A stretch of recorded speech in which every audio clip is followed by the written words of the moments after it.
Bonjour Rudy. Depuis plus d'une semaine, nous assistons à une polémique autour de la notion d'islamo-gauchisme. Alors que nombreux commençaient à accepter l'idée d'une indispensable mobilisation contre l'islamisme qui gangrène notre société, les vieux réflexes reprennent le dessus. Les raccourcis se multiplient et la chasse aux voix est à nouveau ouverte. L'extrême droite, faisant son lit dans la haine de l'autre et profitant d'un climat social et sécuritaire traumatisant, pour faire de la guerre indispensable contre l'islamisme une guerre contre les musulmans. Et de l'autre côté, l'extrême gauche et même une partie de la gauche traditionnelle qui se fourvoie, par pur calcul électoraliste, utilise le même amalgame pour s'allier avec ceux qui, au nom d'un islam dévoyé, cherchent à mettre la main sur nos banlieues et s'installent dans certaines mairies, imposant leurs lois dans certaines écoles et universités.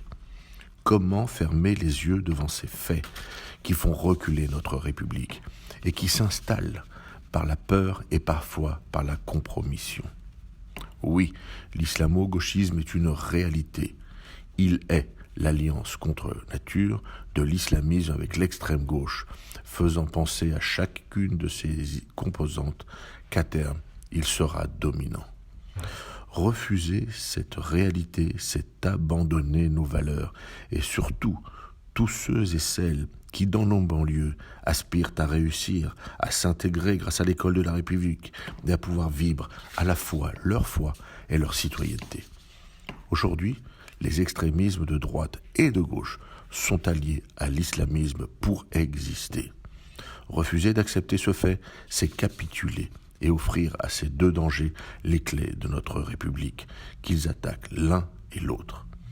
Certains cherchent à nous obliger à choisir entre l'islamo-gauchiste et la génération identitaire, entre les Le Pen et les Mélenchon. Ne nous laissons pas berner. Ils sont les deux faces de la même pièce.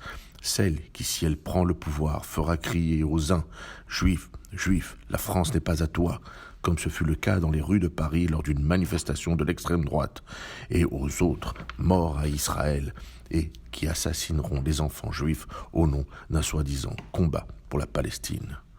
Comme cela a été le cas à Toulouse. En cette veille de Pourim, mettons les masques pour nous souvenir et faisons tomber les masques de tous ces apprentis sorciers. Bonne fête de Pourim à tous et surtout, soyez prudents et respectez les consignes sanitaires. À la semaine prochaine.